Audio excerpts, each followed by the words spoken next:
అండి, welcome to Veni talks in Telugu. ఈరోజు నాకు ఎంతో ఇష్టమైన చింతకాయ చేపల పులుసు ఎలా తయారు చేయాలో చూపిస్తా. దీనికి కావాల్సినవి ఆల్రెడీ నేను ఇక్కడ తీసి పెట్టుకున్నానండి. ఒక 7 చిల్లీస్ తీసుకున్నాను, ఒక 10 రూపాయలు కొత్తిమీర కట్ చేసుకుని పెట్టుకున్నాను, ఒక 4 ఉల్లిపాయలు ముక్కలు చేసి పెట్టుకున్నాను. అలాగే చింతకాయ చేపల పులుసు అన్నాను కదండి, అందుకే దానికోసం 1/2 కేజీ చింతకాయలు ఉడకపెట్టుకోవడానికి తీసుకుని పెట్టుకున్నాను. దీని ప్రాసెస్ మనం ఎలా చేయాలో చూద్దామా. స్టవ్ ఆన్ చేసుకుని మనం ఫస్ట్ చింతకాయలు ఉడకపెట్టుకుందాం అండి. ఈలోపు వాటర్ మునిగేంత వరకు వేసుకున్నాము. చింతకాయలు ఈ బాయిల్ అయ్యేంత వరకు ఉంచుకోవాలండి.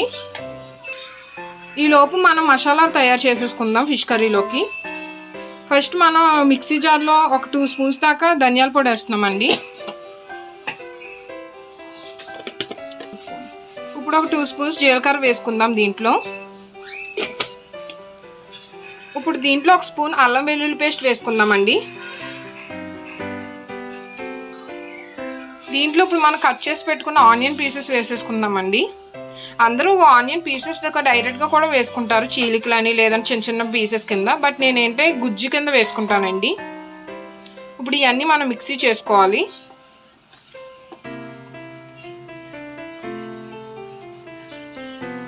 ఇప్పుడు మనం మెత్తగా పేస్ట్ కింద మిక్సీ చేసేసుకుందామండి.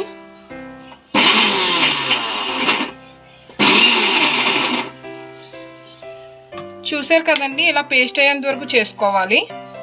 చింతకాయలు ఉడికిపోయినాయండి. దీన్ని మనం ఇప్పుడు స్టవ్ ఆఫ్ చేసేసుకుని చల్లారనిద్దాం. ఫిష్ని కూడా నేను కడిగి పెట్టుకున్నానండి నీట్గా. ఇప్పుడు మనం స్టవ్ ఆన్ చేసుకుని ప్రాసెస్ ఎలా స్టార్ట్ చేయాలో చూద్దాం. స్టవ్ ఆన్ చేసుకుని మనం దాకా పెట్టేసుకుందామండి. ఇది ఇప్పుడు హీట్ అవనిచ్చాక మనం ఆయిల్ వేసుకుందాం. గిన్నె వేడెక్కిపోయిందండి. ఇప్పుడు మనం ఆయిల్ వేసుకుందాం. ఫిష్ కర్రీకి ఆయిల్ ఎక్కువే పడద్దండి, కొంచెం ఆయిల్ ఎక్కువ వేసుకోండి.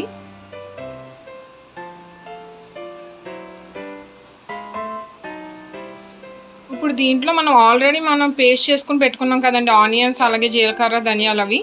ఇప్పుడు అదంతా వేసేసుకుందాం ఇందులో.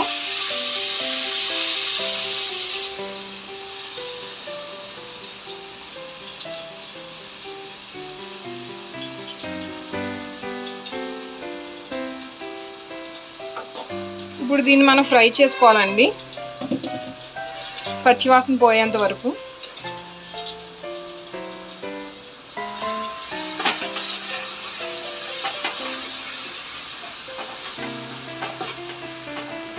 చూసారు కదండి, ఇది కొంచెం వేగింది. దీంట్లో ఇప్పుడు మనం పసుపు వేసుకుందాం.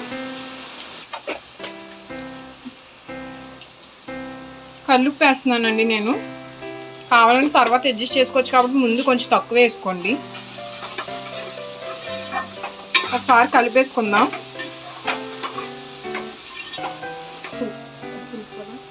దీంట్లో ఇప్పుడు 3 స్పూన్లు కారం వేస్తామండి. ఎందుకంటే మనకు చింతకాయ పులుపు ఉంటుంది కాబట్టి కొంచెం కారం ఎక్కువే పడుతుంది. దీంట్లో మనం వాటర్ వేసుకుందామండి. నేను ఎక్కువ వేయట్లేదు, ప్రస్తుతం కొంచెం వాటర్ వేస్తున్నాను. ఇప్పుడు ఎందుకంటే దీంట్లో మనం చింతకాయ గుజ్జు కింద ఉంది కదండి, ఆల్రెడీ హీట్ చేసి పెట్టుకున్నది, ఉడకపెట్టుకున్నది, అది గుజ్జు చేసుకుని మనం దీంట్లో వేసుకున్నాం కాబట్టి కొంచెం వాటర్ వేస్తున్నాను. ఇందాక మనం ఉడకపెట్టుకున్న చింతకాయలు ఉంది కదండి, అదంతా వాటర్ వేసేస్తున్నాను. దాన్ని బాగా పిసికేసుకుని మనం చింతపండు ఎలా పిసుకుని వాటర్ వేసుకుంటామో అలా పిసికేసుకుని వేసుకోవాలండి.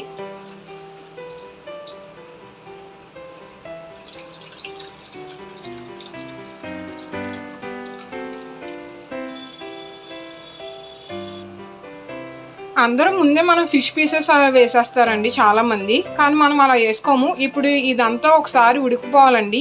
ఈ వాటర్ అంతా మన గ్రేవీ ఉడుకుతున్నప్పుడు నేను ఇది ఇప్పుడు ఒక ఉడకనిచ్చాక మనం ఫిష్ ముక్కలు అన్నీ అప్పుడు వేసుకుందామండి. ఎందుకంటే ఫిష్ తొందరగానే ఉడికిపోద్ది. ఈ లోపు మీరు ఒకసారి ఉడుకుతున్నప్పుడే ఉప్పు కారం అన్నీ సరిపోయినాయి లేదో చూసేసుకోండి. ఇంకా తర్వాత ఫిష్ వేసుకున్నాక మనకి చూడాల్సిన అవసరం ఉండదు. చూసారు కదండి, ఇలా ఉడుకుతుంది. నేను సాల్ట్ చూసుకున్నా, ఇంకా నాకు పడద్దు అనిపించింది, అందుకే కొంచెం సాల్ట్ వేసుకున్నానండి. ఇప్పుడు దీంట్లో మనం వాష్ చేసి పెట్టుకున్న ఫిష్ పీసెస్ వేసేసుకుందాం.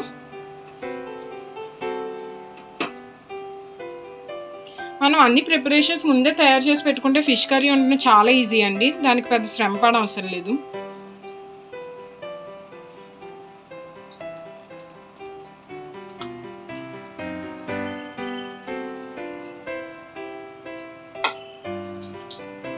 దీంట్లో ఇప్పుడు మనం పచ్చిమిరకాయలు కూడా చీలికలు చేసుకుని వేసేసుకుంటున్నాం అండి. అలాగే కొంచెం కొత్తిమీర,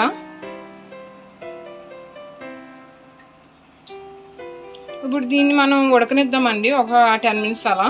కదపకూడదు ఇంకా ఫిష్ పీసెస్ వేసాక, ఎందుకంటే ముక్కలు ఇరిగిపోతాయి కదండి. ఒక 10 మినిట్స్ అయ్యాక ఇలా ఉడికింది. దీన్ని ఇంకా ఒక 5 మినిట్స్ సిమ్లో పెట్టుకుందామండి. పెట్టుకుని ఏమైనా సాల్ట్ అయి పడతాయేమో ఆల్రెడీ ముందు చూసుకోమన్నాను కదా, ఇంకా ఏమైనా పడితే వేసుకోవచ్చు. నాకు కొంచెం సాల్ట్ పడద్దు అనిపించిందండి, అందుకనే కొంచెం సాల్ట్ వేస్తున్నాను.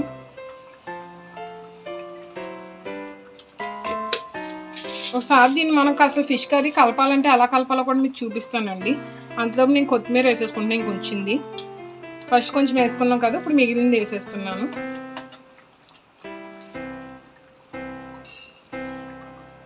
ఇదిగోండి, మనం కలుపుకోవాలంటే ఇలా దాకని కదిపితే చాలండి. మనం దీంట్లో గరిట అలాంటివి ఏం పెట్టం. కదపాలనుకుంటే జస్ట్ అలా ఒకసారి కదిపితే సరిపోతుంది.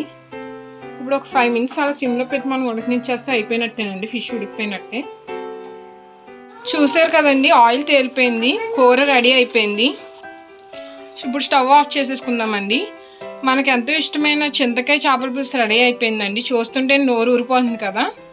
మీకు ఈ వీడియో నచ్చినట్టయితే లైక్ చేయండి, షేర్ చేయండి, సబ్స్క్రైబ్ చేయండి. Don't forget to tap bell icon అండి. Okay friends, bye. మరి మాకు మంచి వీడియోతో మీ ముందుకు వచ్చేస్తాను. బాయ్.